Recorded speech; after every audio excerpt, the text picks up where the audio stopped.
말씀 먼저 찾도록 하겠습니다. 우리 하나님의 말씀 신명기 6장 1절에서 9절까지 말씀입니다. 신명기 6장 1절에서 9절까지 말씀입니다. 신명기 6장 1절에서 9절 말씀, 쉐마 말씀으로 잘 알려진 말씀이죠. 우리 다 찾으셨으면 한 절씩 나누어서 읽도록 하겠습니다. 제가 먼저 읽도록 하겠습니다. 이는 곧 너희의 하나님 여호와께서 너희에게 가르치라고 명하신 명령과 규례와 법도라. 너희가 건너가서 차지할 땅에서 행할 것이니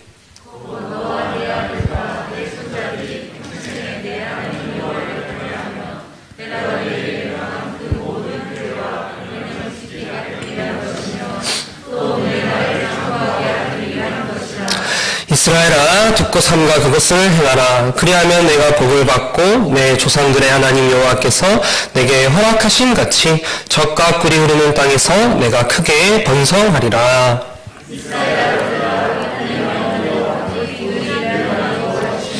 너는 마음을 다하고 뜻을 다하고 힘을 다하여 내 하나님 여호와를 사랑하라.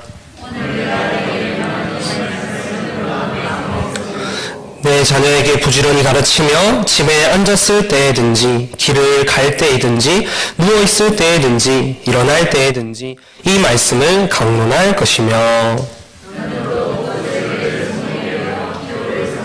같이 읽겠습니다. 또 내 집 문설주와 바깥문에 기록할지니라. 아멘. 오늘도 하나님 주시는 말씀을 통해서 함께 은혜 누리길 소망합니다. 이 시간에는 제가 특별히 이 다음 세대를 위해 해야 할 일이라는 제목으로 함께 말씀을 나누고자 합니다. 먼저 성도님들께 이 질문을 하나 드리고 시작을 하려고 합니다. 우리 성도님들께서는 다음 세대를 위해 우리가 더욱 애쓰며 힘을 써야 한다고 생각을 하십니까? 아니면 그냥 가만히 두어도 된다, 그냥 알아서 잘한다, 그렇게 생각을 하십니까? 당연히 대답은 안 하셨지만, 당연히 이 다음 세대의 중요성을 다들 알고 계시기 때문에, 더욱더 애를 쓰고 다음 세대를 위해서 힘써야 된다라고, 그렇게 생각을 하시리라, 믿습니다. 그런데 이 질문은, 여기서 그쳐서는 안 됩니다. 더 중요한 질문이, 이어져야 하는데, 그렇게 답하신 것과 같이 이 다음 세대를 위해 더욱 애쓰고, 힘을 써야 하는데, 그렇다면, 우리 성도님들께서는 이 다음 세대를 위해 무엇을 애쓰며 어떻게 힘을 쓰고 계시나요? 우리 다음 세대들을 위해서 지금 무엇을 어떠한 일을 하고 있느냐라는 그러한 질문을 드리는 것입니다. 몇몇 분들은 그나마 이렇게 답을 하실지 모르겠습니다. 저는 다음 세대를 위해서 교사로 그래도 섬기고 있습니다. 저는 다음 세대를 위해서 헌금을 합니다. 저는 다음 세대를 위해서 기도를 합니다. 이처럼 무엇이라도 하고 있다면, 다음 세대를 위해 마음을 조금이라도 두고 있다면, 그나마 우리에게 이 소망이 있다. 다음 세대에게 소망이 있다라고 할 수가 있을 것입니다. 그런데 만약 우리가 이러한 질문에 대해서 아무런 그러한 답변을 하지 못한다면, 우리는 이 다음 세대의 이 중요성을 인식하고 있다고 말하기에는 참 하나님 앞에서 부끄럽지 않을까, 그렇게 생각이 됩니다. 그리고 그렇게 감당하고 있는 섬김과 헌신, 그러한 것 역시 정말 우리가 애를 쓰고 있는가, 정말 힘써 감당하고 있는가라고 그렇게 질문을 한다면, 우리는 우리의 그러한 이 부족함들로 인해서 너무나 현저하게 아마도 부끄러움을 느끼지 않을까 생각이 됩니다. 왜냐, 우리는 머릿속으로는 너무나 이 다음 세대의 중요성을 잘 알고는 있지만, 막상 우리가 다음 세대를 위해서 무엇을 하고 있느냐, 얼마나 애쓰고 힘쓰고 있느냐를 살펴보게 된다면, 참 우리가 헌신하지 않는 그런 모습들이 너무나 속속히 부끄럽게 드러나기 때문입니다. 이 다음 세대에 우리가 중요성을 알고 있는 만큼 그렇게 헌신을 하지 않고 또 기도하지 않고 있다라는 그런 것을 보여준다고 또 할 수 있겠죠. 사랑하는 성도 여러분, 이미 너무나 잘 알고 있지만 우리 다시금 우리 마음속에 이 사실을 다시금 되새겼으면 좋겠습니다. 다음 세대가 살아야 교회가 살 수가 있습니다. 다음 세대에 소망이 있어야 하나님 나라에 소망이 있는 줄 믿습니다. 이 사실을 우리가 잊어버리고 그저 방관하게 된다면 우리는 하나님 앞에서 그 또한 큰 죄를 범하고 있다라고 우리는 보게 될 것입니다. 바라기는 오늘 이 시간 우리가 짧은 시간이지만 그동안 우리가 다음 세대에 대해서 우리가 무관심했던 그러한 모습들, 그리고 다음 세대 사역을 위해 열심을 헌신을 하지 않았던 그런 모습들을 우리가 또 되돌아보면서 우리가 믿음의 선배로서 이 다음 세대들에게 어떤 것을 또 알려줘야 할지, 또 어떠한 일을 해야 할지 우리 함께 찾으면서 결단을 했으면 좋겠습니다. 첫 번째로 우리가 다음 세대를 위해 해야 할 일은 바로 가르치는 일이다라고 할 수 있습니다. 오늘 본문은 하나님께서 이스라엘 백성들에게 이 약속의 땅, 가나안 땅에 들어가기 전에 미리 이 이스라엘의 이 자녀들에게 가르쳐야 할 것이 무엇인지, 그리고 어떻게 가르쳐야 하는지에 대해서 아주 상세하게 그렇게 말씀을 해 주시는 내용입니다. 우상과 악한 문화가 너무나 그렇게 많이 판치는 그러한 가나안 땅에서 이 하나님의 백성으로 살아갈 수 있는 방법을 자녀들에게 알려주라. 너네가 알려주라. 그렇게 말씀을 하셨던 것이죠.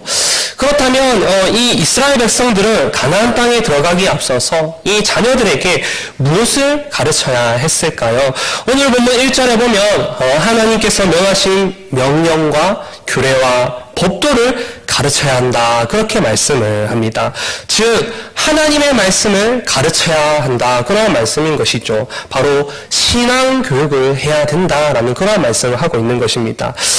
사람은 태어날 때부터 이 가르침을 받습니다. 태어나는 순간부터 배움을 가집니다. 그리고 어떠한 가르침을 받느냐에 따라서 완전히 이 다른 사람으로 성장을 하게 됩니다. 요즘에는 아기가 태어나면 한 6주에서 8주만 되어도 수면 교육을 그렇게 시킨다고 합니다. 엄마가 안아주지 않아도 혼자서 편한 자세로 그렇게 잘 수 있도록 교육을 시키는 것이죠. 또 이후에도 뭐 배변 교육, 식사 교육, 언어 교육 등 아이를 어떻게 가르치느냐에 따라서 그 아이는 완전히 다른 아이가 될 수 있습니다. 행동도, 말도, 또 생각도, 어떻게 교육하느냐에 따라서 완전히 달라지게 된다라는 것이죠. 그래서 아이의 우리 주변에부터 돌아다니는 이런 아이들, 이 아이들을 보면 그 아이들이 하는 말과 행동, 사실 알고 보면 모두 다 부모가 하는 말과 행동이다라는 것을 알 수가 있습니다. 또 아이가 중요하게 생각하고 있는 것, 그건 역시 부모가 중요하게 여기는 것이라 볼 수 있습니다. 그러므로 우리가 꼭 기억해야 할 것은 이 자녀의 교육에 있어서, 다음 세대의 교육에 있어서 가장 중요한 대상은 바로 부모다라는 사실입니다. 부모는 아이에게 있어서 첫 번째 스승이자 평생토록 스승이 된다라고 할 수 있습니다. 그렇기에 자녀는 이 평생을 부모를 보며 그렇게 자라게 됩니다. 그래서 자녀의 신앙교육에 있어서 가장 앞서야 하는 사람, 끊임없이 평생토록 기도하면서 가르쳐야 하는 사람은 다름 아닌 바로 부모다라는 그런 사실입니다. 자녀의 신앙에 있어서 부모만큼 책임져야 할 그런 존재는 없다라는 것이죠. 교회의 주일학교 교사도, 담당한 사역자도 사실 그 누구도 부모의 이 영향력을 능가할 수는 없습니다. 저는 유초등부 아이들과 또 이 청소년 중고등부 아이들을 10여 년 정도 그렇게 가르쳤었습니다. 말씀을 가르치고 또 기도도 해주면서 하나님 나라의 그런 소망을 매번 품었습니다. 정말 귀한 사역이기에 여러 가지 아이들 상대하면 참 많은 어려움이 있었지만 그럴 때마다 그래도 감사함으로 감당하자, 그렇게 생각하면서 계속해서 감당을 해왔었습니다. 그런데 제가 아이들을 신앙으로 그렇게 교육을 함에 있어서 항상 항상 꼭 한 번씩은 부딪히는 그러한 존재가 있었습니다. 그것은 다름 아니라 바로 우리 부모님들이었습니다. 물론 부모님들 중에서도 이 자녀의 신앙교육을 위해서 적극적으로 그렇게 협조하면서 큰 힘을 덧붙여 주셨던 분들도 많이 있었습니다. 그러나 아이에게 이 문제가 있었던 그 부모님들의 경우 대다수 그 아이의 부모님이 아이의 신앙교육을 어렵게 했던 기억이 있습니다. 제일 큰 지지를 해주면서 큰 힘을 그렇게 더해줄 것만 같았던 그러한 부모님들이 오히려 이 아이들을 신앙으로 교육함에 있어 이 큰 장애물로 그렇게 여겨졌던 것이죠. 제 경험상 이 아이들의 신앙교육을 힘들게 했던 그런 부모님들의 유형이 세 가지가 제가 분석해 보는 결과 세 가지가 있었습니다. 우리 부모님들 중에는 없을 것이라 확신을 하고요. 이 세 가지를 소개해 드리면, 먼저는 이 자녀의 신앙에 이 관심이 하나도 없는 그러한 부모님들이었습니다.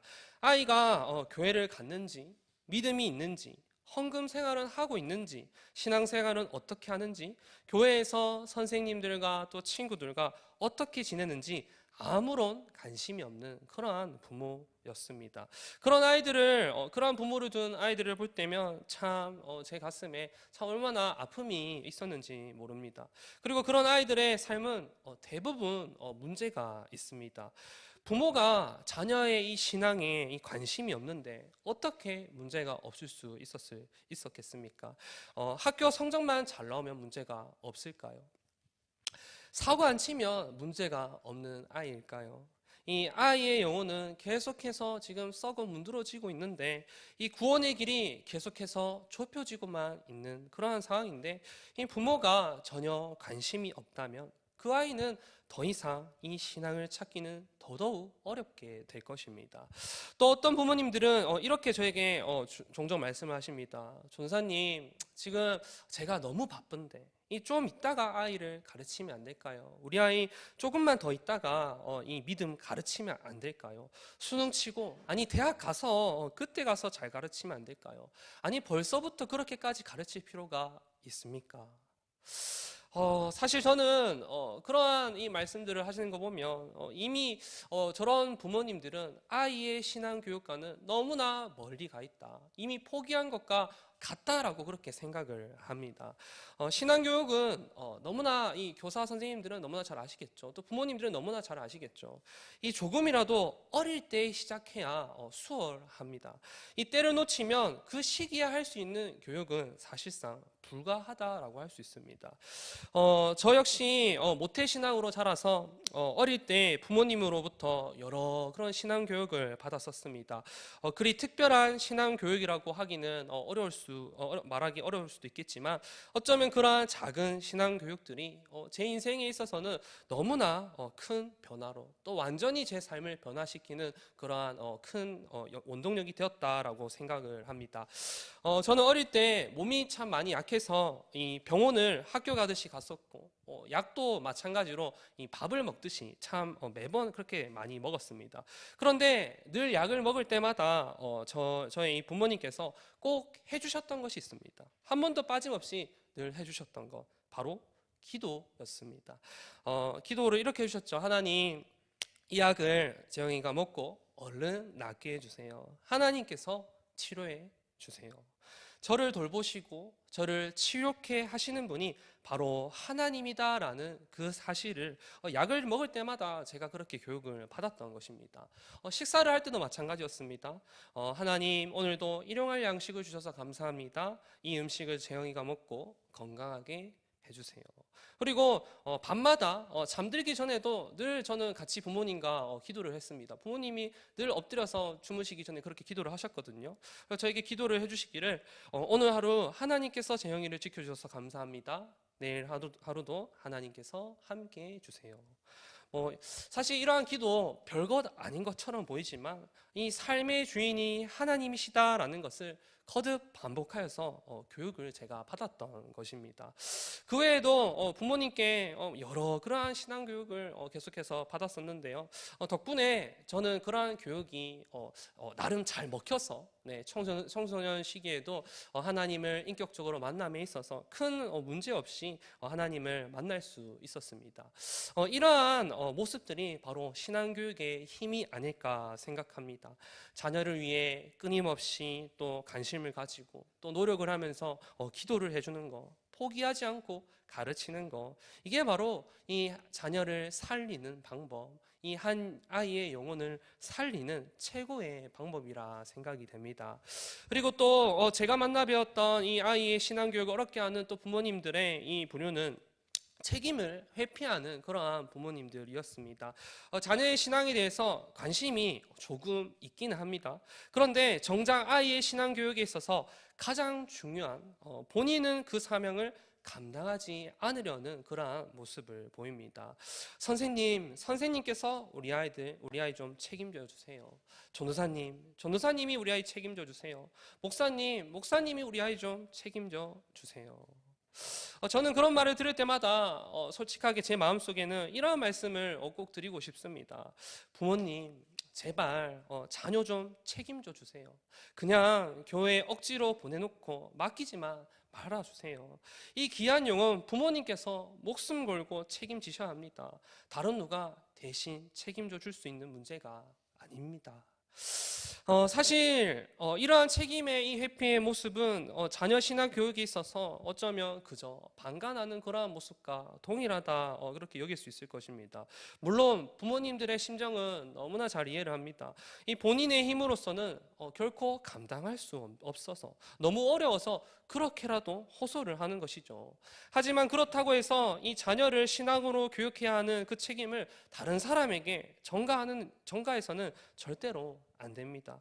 이 학교 성적은 학원에 맡겨서 우리 아이 성적 높여주세요 그렇게 부탁을 할 수 있지만, 그러나 신앙교육만큼은 그렇지 않습니다. 성경 어디에도 이 자녀의 이 신앙교육을 다른 사람에게 맡겨라, 너는 상관하지 말라, 그렇게 하라는 말씀은 절대로 없습니다.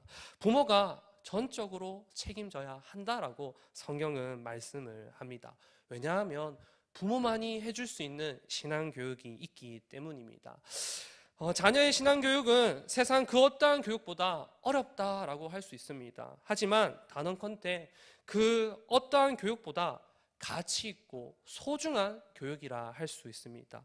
나의 자녀에게 이 영혼 구원의 길을 알려주고 하나님의 백성으로 살아갈 수 있는 방법을 알려주는 그러한 일인데, 어떻게 그 일이 힘들다고 어렵다고 방관하거나 포기할 수가 있겠습니까? 부모님들 중에 몇몇 분들이 간혹 저한테 와서 또 이렇게 호소를 하기도 합니다. 전사님, 제가 몇 번이나 그렇게 가르쳤는데 쟤는 안 되는 것 같아요. 도대체 바뀔 생각을 안 합니다. 네, 우리 자녀들 쳐다보고 그러시는 아니겠죠. 그럴 때마다 저는 또 부모님께 다시 이렇게 부탁을 드리죠. 부모님, 아이가 변화될 때까지, 아이가 신앙을 가질 때까지 가르치고 또 가르쳐 주십시오. 한 번으로는 절대로 안 됩니다. 그럴 때 또 부모님께서, 어떤 부모님들 이렇게 질문하십니다. 그럼 전사님, 10번 가르치고 포기하면 됩니까? 당연히 안 됩니다. 100번이고 1000번이고 아이가 이 신앙을 습득할 때까지 거듭해서 끝까지 가르쳐야 하는 것이 부모에게 주어진 사명이다라고 할 수 있습니다. 오늘 본문에도 보면 하나님께서도 이 이스라엘 백성들에게 이 자녀에게 때를 가리지 않고 거듭 반복하여 부지런히 가르치라, 그렇게 명령하시는 것을 볼 수 있습니다. 본문 7절에 보면 이렇게 말씀합니다.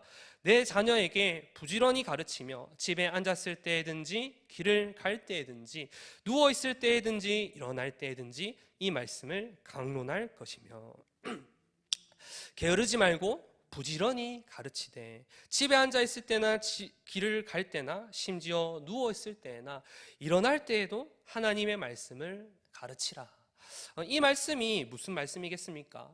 조금이라도 기회가 생기면 모든 상황 속에서 이 신앙교육을 반복하라, 그러한 말씀인 것입니다. 끝없이 가르치라라는 그러한 말씀인 것이죠.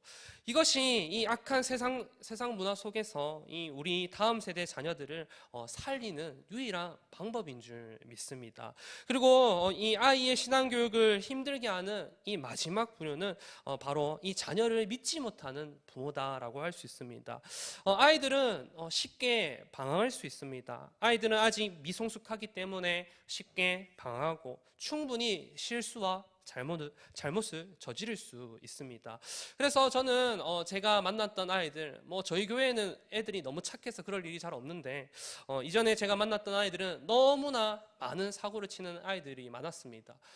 제가 한 4, 50명을 맡을 때 한 30여 명의 아이들의 부모님들이 절반이 이제 한쪽이 편부모거나 아니면 다문화 가정이었기 때문에 만났던 아이들이 너무나 문제와 사건을 많이 터뜨렸었습니다. 그런데 제가 그런 아이들이 사고를 칠 때마다 물론 혼은 냅니다. 단호하게 그때 혼은 내지만 항상 제 마음속에는 다시금 이 아이들에게 기도하면서 소망을 품습니다. 왜냐하면 하나님께서 분명 터치하시면 이 아이가 지금 상황이 아무리 악한 짓을 하고 아무리 약한 행동을 한다 할지라도 분명히 반드시 바뀔 수 있다라는 그런 확신이 제게 있기 때문입니다. 그런데 참 안타까운 것은 정작 부모님들의 이 많은 대다수의 어떤 부모님들은 이 자녀들을 믿지 못할 때가 많습니다. 물론 자녀에 대해서 저보다 너무나 잘 알기 때문에 아이가 어떤 아이인지 알기 때문에 그렇게 생각하실 수 있다 생각이 됩니다. 하지만 부모가 이 자녀를 믿어주지 못한다면, 부모가 자녀에 대해서 이 기대와 소망을 품어주지 못한다면 어떻게 그 자녀가 더 변할 수가 있고 더 성장할 가능성을 품을 수가 있을까요?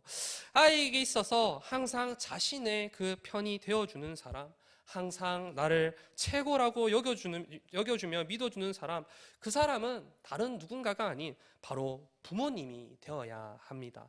부모로부터 받는 신뢰가 있어야 아이는 이 마음의 평안과 더불어 이 용기라는 놀라운 이 힘을 갖게 됩니다.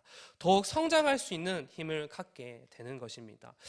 예전에 제가 몇 번이나 돌려봤는데요. 이 EBS 교육방송에서 부모의 이 표정과 아이의 이 반응에 이 상관관계를 두고 실험을 하는 그러한 방송이 있었습니다.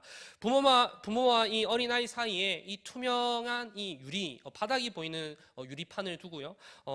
이 멀리서 이 서로 마주보게끔 아이 엄마는 맞은편에 있고 아기는 그 맞은편에 있고 그 사이에는 비어있는 유리 이 막이 있습니다. 바닥이 훤히 보이는 것이죠. 그래서 첫 번째 실험은 이겁니다. 어머니가 아이의 엄마는 표정을 이제 무표정으로 아무 표정도 짓지 않고 그냥 아이를 쳐다보는 겁니다. 그러자 아이가 어떻게 하냐면 두려워서 그 유리기를 건너지를 못합니다. 그리고 두 번째 실험입니다. 두 번째 실험은 이번에는 아이의 어머니가 표정을 아주 밝게 합니다. 그러니까 이 아이가 엄마에게 막 달려갑니다. 그것도 밑에 무서운 거 두려운 거 하나도 없이 다다다다다 기어가서 엄마의 품에 안기는 것입니다. 이 실험에서 알 수 있는 것이 무엇일까요? 이 부모의 영향력이 이 아이에게 있어서는 엄청나다라는 사실입니다. 부모의 표정만으로도 이 아이의 이 두려움을 극복하게 한다라는 그러한 것이죠. 그런데 그런 부모가 아이를 신뢰하지 못한다면, 아이에 대해서 더 이상 기대를 갖지 않는다면 그 아이는 어떻게 성장할 수가 있겠습니까? 어떻게 되겠습니까? 늘 마음이 불안하고 낮은 자존감으로 세상의 여러 두려움을 극복하지 못한 채 좌절과 낙담에 빠져 살아가는 그러한 안타까운 아이가 될 수 있게 되는 것입니다. 혹시 부모님들 중에서 그런 안타까운 아이가 나의 자녀가 되기를 원하시는 분이 계실까요? 아무도 그런 분은 없을 것이라 생각이 됩니다. 그래서 부모님들께 저는 참 간절히 권면드리고 싶습니다. 이 삶이 참 너무나 지치고 힘들다 할지라도, 너무나 바쁘다 할지라도 이 자녀들의 신앙에 관심을 갖는 일을 제발 놓지 말기를 부탁드립니다. 제발 아이들을 방관하지 말아 주시길 바랍니다. 그리고 우리 아이들을 신뢰해 주시길 바랍니다. 우리 아이가 최고라고, 우리 아이는 반드시 세상을 변화시킬 아이로 성장하게 될 것이라 그렇게 믿어 주십시오. 포기하지 않고 기도하며 이 아이에게 하나님의 나라를 그렇게 품게 할 때 아이는 반드시 믿음으로 성장하게 될 것이고, 그 아이는 하나님 나라에 충성된 일꾼으로서 세상의 빛과 소금의 역할을 능히 감당하게 될 것입니다. 둘째로 우리가 이 다음 세대를 위해 해야 하는 일은 바로 본을 보이는 일이라 할 수 있습니다. 6절에 보면 하나님께서는 자녀들에게 신앙교육을 하는 방법을 알려주시기 전에 먼저 이 자신의 마음속에 하나님의 말씀을 되새길 것을 그렇게 명하십니다. 오늘 내가 내게 명하는 이 말씀을 너는 마음에 새기고. 이 자녀 교육에 있어서 우선순위가 무엇인지 하나님께서 명확하게 말씀해 주시는 대목이죠. 이 자녀를 교육하기 이전에 자기 자신이 먼저 하나님의 말씀을 마음에 새기는 일, 즉 바꿔 말하면 부모가 먼저 본을 보여야 한다, 그러한 말씀과 동일합니다. 사실 신앙교육에 있어서 그 어떠한 교육 방법보다 더 강력한 방법은 직접 삶으로 보여주는 것입니다. 삶으로 자녀들에게 본이 되어주는 것이죠. 주의를 반드시 지켜야 한다, 그렇게 말로 막 100번, 1000번, 10,000번 하는 것보다 직접 보여주는 게 훨씬 더 효과적입니다. 부모가 주일 성수에 목숨을 걸면 그 아이는 자연스럽게 주일 성수에 목숨을 걸게 됩니다. 부모가 늘 말씀을 가까이 하고 늘 기도 생활을 하면 자녀도 그 모습을 닮아갈 수밖에 없습니다. 누가 그러냐 하실 수 있는데 제가 그랬습니다. 아주 놀랍게도 제가 그랬습니다. 저는 병원에서 태어나자마자 집에 와서 오는 순간부터 주의를 지켰습니다. 조부모님과 할머니, 할아버지와 그렇게 함께 살았었는데 이 가족 전체가 그렇게 교회를 다녔기 때문에 너무나 교회 가는 일은 제게 당연했었습니다. 뭐 생명에 지장이 생기지 않고서는 주일날 예배를 드리지 않는다라는 것은 상상조차 할 수 없었던 것이죠. 심지어 저의 조부모님, 할머니, 할아버지께서는 뭐 가족 전체가 그러셨지만 특히 저를 이 포대기에, 어릴 때부터 포대기에 싸서 이 매일 새벽 기도를 그렇게 빠짐없이 그렇게 가셨었는데, 제가 명절에 제 아내랑 가서 할머니에게 얘기를 들었습니다. 저 어떻게 그렇게 이제 업고 다녔냐 하니까 말씀하시기를 비가 오나 눈이 오나 태풍이 와도 너를 데리고 내가 새벽을 지켰다, 한 번도 안 빠졌다, 그렇게 말씀을 하시는 것이었습니다. 덕분에 저는 이 초등학교를 졸업할 때까지 이 최연소 새벽기도상을 매번 그렇게 탔습니다. 그리고 부모님께 또 기도하는 방법도 그때 참 많이 배웠습니다. 새벽에 목사님 말씀, 사실 뭐 어릴 때 뭐가 들리겠습니까? 무슨 말인지 하나도 모르지만 어떻게든 앉아있는 훈련부터 한 것이죠. 계속 버텨서 앉아있고 때로는 졸기도 하면서. 그런데 그 말씀을 또 다 듣고 개인적으로 기도하는 시간에 이제 부모님께서 늘 제게 기도하는 기도 제목을 알려주셨습니다. 재영아, 이렇게 기도해라. 첫 번째로 너의 미래를 위해서, 너의 장래를 위해서, 너의 또 이 건강을 위해서, 막 이렇게 기도 제목을 하나하나 주셨습니다. 그래서 그 기도 제목을 주시면 제가 또 그 기도 제목을 듣고 제 나름 이렇게 기도를 했습니다. 그런데 제가 그 어린 나이에 뭐 기도를 해야 얼마나 하겠습니까? 기도를 뭐 한 몇 분 하면 또 기도 제목이 다 끝이 납니다. 그럼 제가 또 묻죠. 엄마, 기도 다 했어. 계속 한 기도를 한 30분, 40분 기본으로 하고 가시는데 제가 2, 3분마다 그렇게 물으니까 그때 또 이렇게 알려주셨습니다. 그러면 이 예수님께서 가르쳐 주신 최고의 기도문이 있다. 주기도문이다. 너가 그 기도문으로 계속해서 반복하면서 기도해봐라. 그러면 참 너에게 유익이 될 것이다. 그래서 제 기억에 그 혼자 기도하는 시간에 주기도문을 10번, 20번, 30번, 40번 막 계속 그렇게 외우면서 기도를 했던 그러한 기억이 있습니다. 그런데 참 안타까운 것은 이 다수의 부모님들은 정작 이 본인은 그렇게 하지 않으면서 이 자녀들에게만 신앙을 요구하는 모습을 보일 때가 참 많다라는 것입니다. 나는 못해도 너는 해야 돼라는 식의 이 강압적인 그러한 교육 방법을 많이 사용을 하시는 것이죠. 물론 부모님들의 마음은 늘 똑같을 것입니다. 나의 자녀가 나보다 더 잘 되기를 바라는 마음, 더 나아지기를 바라는 마음. 그러나 그러한 이 본의 없는 강압적인 그러한 교육 방법은 이 자녀를 너무나 힘들게 합니다. 어릴 때는 이 부모의 훈육이 두려워서 뭐 어쩔 수 없이 그렇게 잘 수긍하다가 청소년이 되고 뭐 대학생이 되어서는 그때는 완전한 반항을 합니다. 부모가 무슨 말을 해도 받아들이려고 하지를 않죠. 그리고 부모에게 배운 대로 똑같이 행동을 하기 시작합니다. 형식적인 예배 그대로 따라합니다. 이 놀러 갈 때마다 쉽게 빠지는 그러한 주일 성수 그대로 따라하게 됩니다. 적당한 신앙생활 또 신앙과 삶이 일치되지 않는 그러한 신앙의 모습 그대로 따라하게 됩니다. 잘 알다시피 아이들은 이 부모의 잘못된 모습들을 너무나 더 빨리 잘 배웁니다. 좋은 모습을 10번 보이고 안 좋은 모습 한 번만 보였는데도 그 안 좋은 모습을 한 번에 더 빨리 그렇게 배웁니다. 왜냐하면 그게 우리 인간이 가진 죄의 특징이기 때문입니다. 경건하게 말씀대로 살아가는 것은 너무나 힘들기 때문이죠. 그런데 신앙을 포기하고 자유를 느끼며 죄 짓는 것은 너무나 달콤하게 여겨만 집니다. 아이들이 말은 하지 않지만 속으로 이렇게 생각합니다. 엄마도 저렇게 하네. 아빠도 저렇게 하네. 나도 저렇게 적당히 해야지. 나도 형식만 갖춰야지. 나도 저 정도 죄쯤은 지어야지. 알게 모르게 그렇게 쌓여진 그 본이 되지 못한 모습들로 인해서 이 아이들의 신앙은 점점 더 변질되어질 수밖에 없게 되는 것입니다. 강압적인 신앙교육, 본이 없는 신앙교육은 자녀들에게 엄청난 독이 된다라는 사실, 그 사실을 우리 부모님들께서 꼭 기억을 하셨으면 좋겠습니다. 그리고 자녀들에게 정말 살아있는 신앙 교재가 되어주셨으면 좋겠습니다. 너무나 힘든 일이지만 하나님께 지혜를 구하여 늘 기도하며 믿음으로 연단함으로 우리 부모님들께서 우리 아이들에게 본이 되는 살아있는 교재가 되어주시길 권면드립니다. 여기까지는 신앙교육을 담당해야 하는 제 1선인 부모님들에 대해서만 제가 말씀을 드렸습니다. 그런데 사실 이렇게 가르치고 또 본이 되어야 하는 것은 우리 믿음의 모든 교회 공동체가 함께 감당해야 하는, 함께 주어진 사명이다라는 사실을 다시금 우리가 기억을 할 필요가 있습니다. 신앙교육을 그냥 누구 부모가 알아서 하겠지 그냥 하고 아무 관여하지 않는 것이 아니라 함께 우리 모든 믿음의 지체들이 함께 감당해야 한다.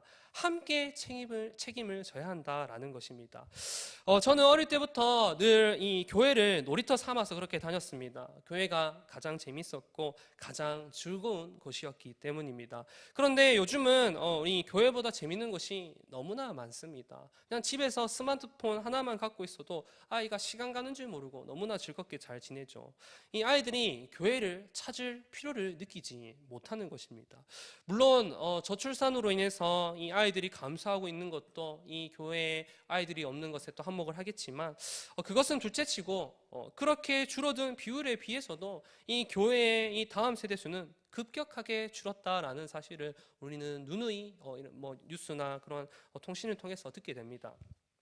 그렇다면 대체 왜 이 교회에는 다음 세대가 점점 더 그렇게 사라지고 있는 것일까요?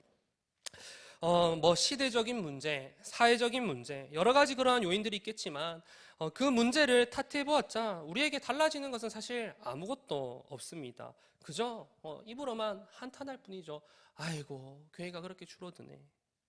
하지만 우리가 그 문제를 우리 안에서 한번 찾아보게 된다면 우리는 한 가지 문제와 답을 찾아낼 수 있습니다.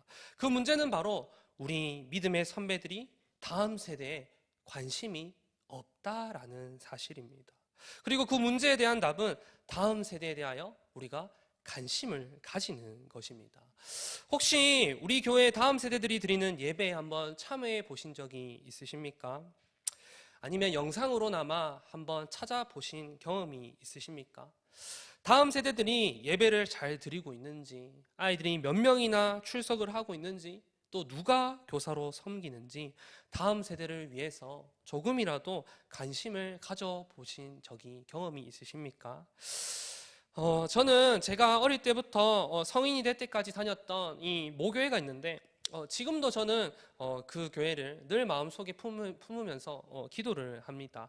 사역을 시작하고서는 멀리서나마 그렇게 소식을 늘 전해 듣는데 다른 교회로 떠나서도 사역지로 가서도 늘 교회에 대한 그러한 이 사랑의 마음이 너무나 큽니다.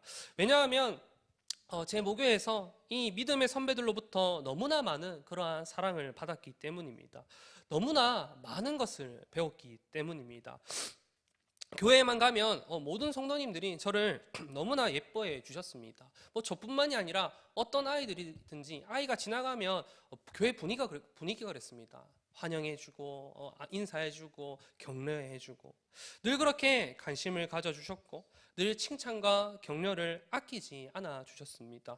무엇보다 믿음의 선배들로부터 또 너무나 큰 귀한 신앙을 참 많이 배웠는데 새벽마다 늘 기도의 자리를 지키시는 장로님, 권사님들이 계셨습니다. 365일 정말 빠짐없이 그렇게 기도의 자리를 지키셨습니다. 물론 이제 몇몇 분들은 이제 소천하시거나 또 병상에 누운 분들도 있지만 최근에 제가 또 소식을 여쭈어 보니까 이제 90세가 넘으신 분들 그런 분들도 아직도 그 자리 제가 30년 전에 지켜봤던 그 뒷모습 그대로 그 자리에서 똑같이 자리를 지키신다라는 이야기를 들었습니다. 그리고 예배를 드릴 때에도 그분들은 늘 맨 앞자리에서 그렇게 예배를 드리셨고 또 교회 일이라면 모든 것을 제쳐두고 온 힘을 다해 섬기셨던 그런 분들이었습니다. 4년 전에 저희 조부께서 이 소천을 하셨을 때 이 장례식장에서 그분들 몇 분들을 또 그렇게 만나뵐 수 있었는데 다들 저를 또 기억하시고는 목회를 잘하고 있냐 그렇게 물어보시면서 새벽마다 아직도 내가 기도하고 있다 그렇게 말씀을 해주셨습니다. 저는 그분들이 하시는 말씀이 그냥 하시는 말씀이 아니라는 것을 너무나 잘 알기에 얼마나 감사한 마음을 가졌는지 모릅니다. 종종 저희 어머니를 통해서 계속 저의 소식을 물었다라는 것을 제가 알고 있었거든요. 그리고 그분들은 다음 세대에 대하여 정말 관심과 사랑이 많으셨던 분들이었습니다. 교회에서 성경학교나 수련회가 있으면 늘 꼭 간식을 챙겨주셨습니다. 그 당시에 뭐 아이들은 과자 좋아하고 그런데 떡이라도 챙겨드리고 옥수수라도 가져오시고 포도농사 지으실 때는 포도를 가져오시고 그렇게 다 섬겨주셨습니다. 또 쌈짓돈을 모아서 몇 푼 안 되지만 우리 아이들 간식 사주세요 하면서 이 돈봉투를 주셨습니다. 그런데 그게 한두 분만 그랬던 것이 아니라 그 교회에 있는 거의 90% 이상의 모든 성도 믿음의 그 선배들이 그렇게 다 그렇게 섬겨 주셨습니다. 덕분에 뭐 얼마나 이 풍성한 수련회와 그런 여름 성경학교를 누렸는지 모릅니다. 게다가 다음 세대가 어떤 행사를 한다, 뭐 청년부가 저기 일일 찻집을 한다. 그러면 다들 적극적으로 참여하셔서 한 명도 빠짐없이 다 차를 한 잔씩 사주시면서 또 함께 기도해 주시고 격려해 주시고 행사가 있으면 그곳에 직접 참여해서 또 기도해 주시고 정말 많은 격려를 그렇게 더해 주셨습니다. 그리고 그런 믿음의 선배들을 이어서 그 다음 세대에 또 세워진 장로님들, 권사님들, 집사님들도 똑같이 그러한 모습들을 닮아 또 신앙으로 그렇게 섬기셨습니다. 믿음의 선배들의 그 철저한 그러한 신앙생활 모습과 또 그 열정적인 섬김이 계속해서 이 후배들에게 이어져 내려왔던 것이죠. 덕분에 저를 비롯한 그 당시 이 다음 세대들 정말 계속해서 행복하게 하나님의 말씀을 배울 수 있었고 하나님의 사랑이 얼마나 놀라운지 그렇게 깊이 체험을 할 수 있었습니다. 그저 그분들이 예배드리는 그 모습 그분들이 섬기는 모습만 보고도 그냥 저절로 감탄이 나오고 이 배움이 되었던 너무나 큰 신앙의 유익이 되었던 그러한 분들입니다. 우리 성도님들이 교회에 오시면 한 번씩 우리 지나가는 우리 아이들을 보실 때가 있으실 겁니다. 그럴 때마다 우리 성도님들은 어떤 생각을 하십니까? 뭐 세 가지 제가 보기를 드리겠습니다. 1번 관심이 하나도 없다. 2번 시끄럽고 분잡다. 3번 그냥 애들이 싫다. 네. 혹시라도 이 세 가지에 해당하는 마음이 있으시다면 사실 이 다음 세대는 참 엄청난 위기에 처해 있다라고 말해도 과언이 아닐 것입니다. 이 다음 세대를 향한 우리의 이 관심과 사랑이 없다면 우리의 이 신앙의 유산은 절대로 이어질 수가 없기 때문입니다. 그러나 반면 우리 아이들을 볼 때마다 너무나 귀여워서 너무나 사랑스러워서 또 예배하는 모습과 섬기는 모습이 너무나 기특해서 뭐 하나라도 더 챙겨주고 싶고 뭐 하나라도 더 사주고 싶은 그러한 마음과 그러한 칭찬하고 싶은 그러한 마음이 있으시다면 우리 다음 세대에는 소망이 있는 줄 믿습니다. 우리 사랑다문교회 모든 성도님들의 그런 마음 속에 그러한 이 아이들을 사랑하는 마음이 분명히 있으리라 믿습니다. 그렇다면 그 사랑하는 마음을 꼭 직접 표현을 해 주셔야 합니다. 그저 눈으로만 귀엽다 그렇게 하지 마시고 우리 말로 칭찬으로 격려를 꼭 해 주십시오. 사랑은 표현해 주어야 알 수 있다라고 하지 않습니까? 뭐 예전에는 이런 분들도 많았습니다. 너 왜 인사 안 하냐? 이 어른을 보면 먼저 인사해야지. 그렇게 혼내시지 말고 오히려 먼저 다가가셔서 먼저 인사를 한번 해 주십시오. 아이들이 그저 예의가 없어서 그런 것이 아닙니다. 아이들은 이 아직까지 관심과 사랑이 더 필요해서 그러한 모습을 보이는 겁니다. 그러니 먼저 찾아가서 축복의 말로 격려를 한번 해 주십시오. 그리고 신앙생활을 열심히 하거나 또 봉사 자리에 있는 우리 아이들이 보인다면 더욱더 크게 칭찬을 한번 해 주십시오. 우리 마드론나 중고등부 아이들 몇몇 되지 않지만 이 아이들이 다른 아이들은 보면 이 밤새 주말에 게임하다가 주일날 뭐 다 놀고 있죠. 다 게임하고 늦잠 자고 놀러를 가는데 그 시간에 우리 아이들은 아침 일찍 와서 이 교회에 와서 섬깁니다. 우리 은서도 있고 하지만 오자마자 일찍 와서 찬양팀으로 섬기죠. 또 우리 또 다른 아이들은 꿈미 보조교사로 또 가서 섬깁니다. 그리고 오후에 어른들은 다 예배 드리고 다 갔는데 우리 아이들은 또 남아서 자기들 예배를 드립니다. 어른들도 예배 한번 드리고 가는데 아이들이 먼저 와서 이 제일 늦게까지 또 더 많이 예배를 드리고 갑니다. 너무나 귀한 아이들이지 않습니까? 특별한 아이들이라 저는 믿어 확신합니다. 섬길 때마다 칭찬 받아야 마땅한 아이들입니다. 아이들의 섬김은 사실 어른들의 그러한 섬김보다 더 큰 수고와 어려움이 있습니다. 당연히 어리기 때문이겠죠. 그러니 아이들을 볼 때마다 늘 격려와 칭찬을 아끼지 말아 주십시오. 그 격려와 칭찬이 아이들을 다시금 살아나게 만들 것입니다. 그 격려와 칭찬이 이 아이들을 더욱 변화되게 할 것입니다. 우리 교회에 있는 청년들도 마찬가지입니다. 묵묵히 소리 없이 이 자기 자리를 지키면서 섬기는 청년들 있지 않습니까? 세상에 그 재미있는 것들 다 내려두고 교회에 와서 이 자신의 시간을 들이며 헌신한다라는 것. 뭐 과거에는 당연히 그래야지 그렇게 했지만 지금 시대에는 정말 보기 드문 너무나 귀한 모습들입니다. 그러니 우리 청년들이 섬기는 그 자리에 서 있는 것을 보시면 늘 칭찬과 격려로 힘을 더해 주시길 바랍니다.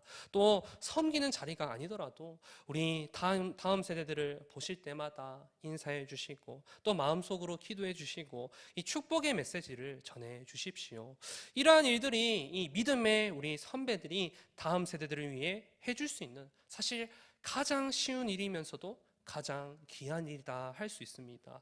사실 조금만 관심을 더 가지면 할 수 있는 일인데도 불구하고 우리가 관심을 갖지 않아서 하지 않고 있는 안타까운 일이라 할 수 있습니다. 그리고 우리 다음 세대들을 또 일선에서 가르쳐야 하는 우리 부모님들을 위해서도 늘 기도와 격려를 더해 주시길 바랍니다. 제가 앞에서 계속해서 부모가 문제가 많다 이렇게 잔소리를 했지 않습니까? 그런데 그 책임은 아까도 말했듯이 우리 모든 교회 공동체가 함께 지어야 하는 사명입니다.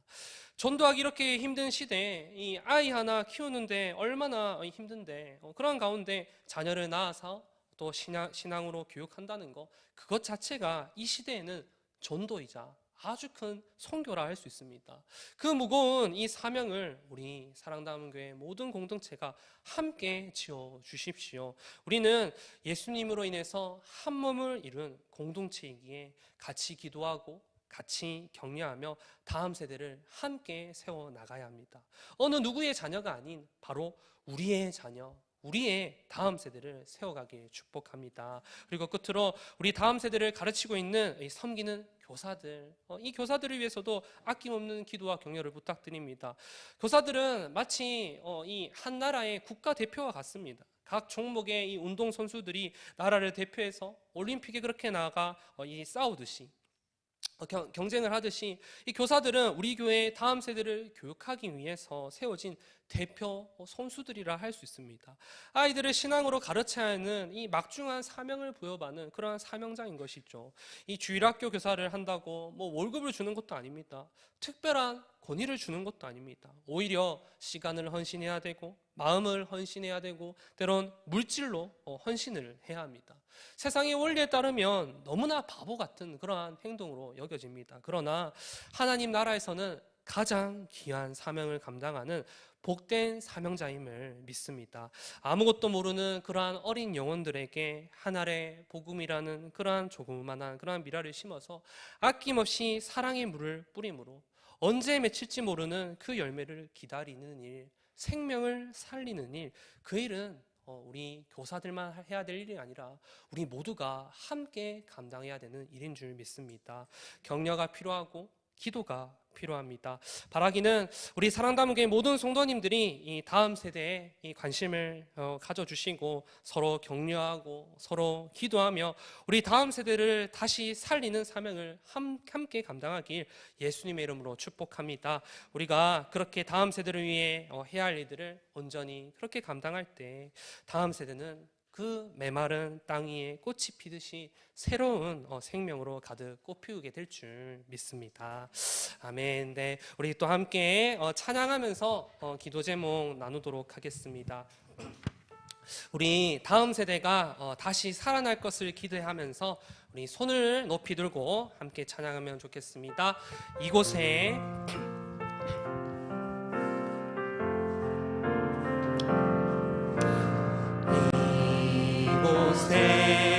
생명샘 솟아나 눈물 골짜 지나갈 때에 너잖아 열매 맺히고 웃음소리 넘쳐나리라. 꽃들도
말씀 붙들고 또 나눈 말씀 붙들고 함께 기도하며 나갔으면 좋겠습니다.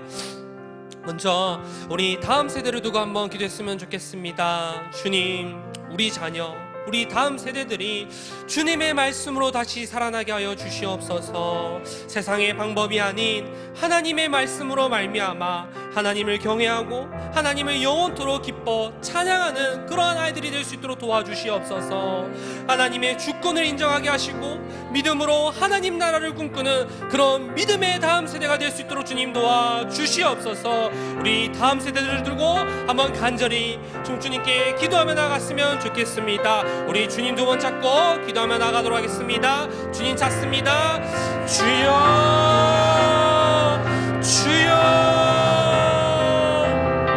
하나님 아버지, 우리 다음 세대들을 두고 기도하며 나갑니다. 주여 하나님, 우리 이 다음 세대들 주님께서 주님의 말씀으로 붙들어 주시옵소서. 주여 하나님, 세상을 살아가는 방법이 세상에 그 유익해 보이는 것들, 허무하는 그러한 것들, 그것을 바라보며 살아가는 것이 아니라 하나님의 말씀으로 말미암아 하나님을 경외하고 하나님을 영원토록 기뻐 찬양하는 그런 자가 될 수 있도록 도와주시옵소서. 주여 하나님, 하나님의 주권을 인정하게 하시고 믿음으로 하나님 나라를 꿈꾸는 그런 믿음의 다음 세대가 되길 소원합니다. 주여 하나님, 이 아이들 주님께서 허락하여 주사오니 주여 이 아이들 주님께서 붙들어 주시옵소서. 주여 하나님, 이 아이들 주님께서 책임져 주시옵소서. 주여 주님, 저희가 할 수 있는 것 너무나 한계에 부딪힐 때가 너무 많습니다. 이 완악한 세상 가운데 이 아이들을 어떻게 가르쳐야 합니까? 무엇으로 가르쳐야 합니까?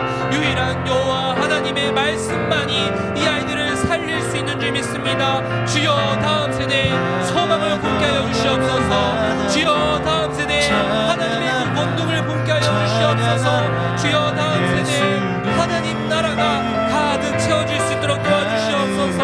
주여 하나님, 우리 아이들이 하나님의 통치를 누리길 소원합니다. 하나님 아버지, 우리 아이들이 하나님 나라의 놀라운 은혜를 누리길 소원합니다. 주여 하나님, 이 아이들 붙들어 주시옵소서. 주여 하나님, 이 귀한 생명들 주께서 붙들어 주시옵소서. 주여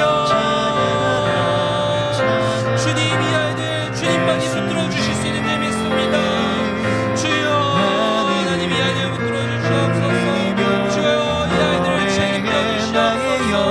죽어가고 있는 영혼들, 메말라가고 있는 영혼들, 주님 가슴 속에 있는 상처와 부으로 고통을 호소하고 있는 그 아이들, 주여 주님께서 붙들어 주시옵소서. 주여 주님.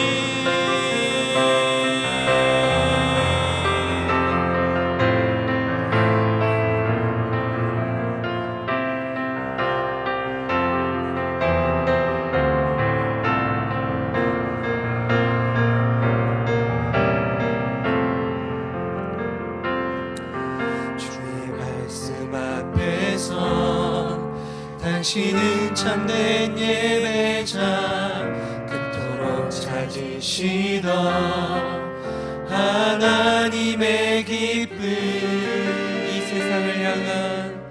이 세상을 향한 거룩한 생명빛 되어, 이 세상을 향한 구원의 소망 되어, 영원한 하나님의 나라 함께 세워가리.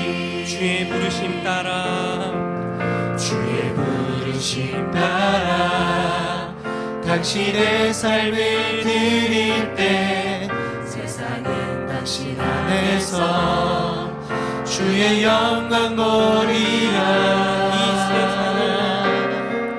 이 세상을 이길 주님의 군사 되어, 이 세상을 섬길 주님의 손과 발 되어, 영원한 하나님의 나라 함께 세워가리. 한 번 더 고백하겠습니다. 주의 부르심 따라, 주의 부르심 따라 당신의 삶을 드릴 때, 세상은 당신 안에서 주의 영광 보리라.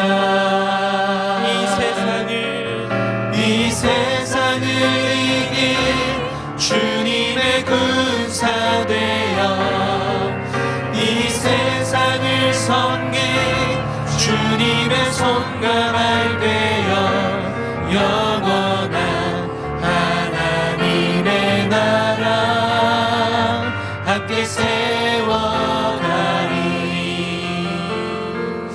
아멘. 네, 이번에는 우리 다음 세대를 양육하고 또 가르치는 우리 부모님들과 교사를 위해 한번 기도해 주셨으면 좋겠습니다. 주님, 다음 세대를 양육하고 가르치는 부모와 교사들에게 정말 지치지 않는 그러한 열심을 주님께서 허락하여 주시옵소서. 한 영혼을 구원하고 가르치는 그 선교적 사명을 믿음과 열정을 다해 끝까지 감당할 수 있도록 주님께서 날마다 새로운 힘을 공급하여 주시옵소서. 그들의 섬김이, 그들의 수고가 다음 세대를 세우는 귀한 밑거름이 될 줄 믿습니다. 주님, 그들을 통하여 다음 세대를 살려주시고 하나님 나라를 세우는 그 놀라운 역사를 경험하게 하여 주시옵소서라고 우리 이러한 기도 제목 가지고 간절히 기도하며 나아갔으면 좋겠습니다. 우리 주님 두 번 찾겠습니다. 주여, 주여. 하나님 아버지, 또 우리 다음 세대를 양육하고 가르치는 우리 부모님들과 교사들을 위해 기도하며 나아갑니다. 주여, 그들의 수고를 주께서 아십니다. 주님, 그들의 섬김과 그들의 아픔, 그들의 열정 주님께서 아시는 줄 압니다. 아무도 보지 않을 때 뒤에서 섬겼고, 아무도 보지 않을 때 뒤에서 헌신했습니다. 아이들이 고통스러워할 때 뒤에서 기도했습니다. 주님, 아이들이 힘들어할 때 아이들을 위해 기도하며 그들을 품었습니다. 그 성김의 열정, 그 수고, 다른 세상 누구는 모르지만 하나님께서는 아시는 줄 알고 믿습니다. 주여, 그들에게 지치지 않는 영혼을 허락하여 주시옵소서. 주님, 그들에게 열심을 허락하여 주시옵소서. 날마다 삶 가운데 하나님께서 채워주시는 그 놀라운 은혜로 말미암아 지치지 않고 섬길 수 있도록 도와주시옵소서. 주님, 그들에게 맡겨진 선교적 겸용, 선교적 사명, 주여 주께서 감당하게 하여 주시옵소서. 사랑과 믿음과 주님, 그들이 가진 그 모든 그 은사로 말미암아 주님, 내 아들을 품게 하사 하나님 나라를 세우게 하여 주시고 우리 다음 세대를 살리게 하여 주시옵소서. 주님, 이들이 가장 귀한 사명을 감당하고 주옵소서. 주여, 하나님, 이들의 이 섬김 주께서 흔들어 주시옵소서. 주님, 이들의 섬김으로 말미암아 새로운 이 생명의 싹트를 수 있도록 도와주시옵소서. 주님, 피곤합니다. 지칩니다. 너무나 바쁩니다. 이 아이들을 기도하는 것이 버겁습니다. 그래서 하나님께 힘을 구합니다. 주여, 하나님, 지치고 힘들어하는 부모의 마음을 주께서 붙들어 주시옵소서. 주님, 고통 가운데 오셔서 부모님들의 마음을 붙들어 주시옵소서. 주님, 아이들을 가르치고 양육함에 있어서 부족함이 없도록 우리 교사 선생님들을 붙들어 주시옵소서. 함께 세워가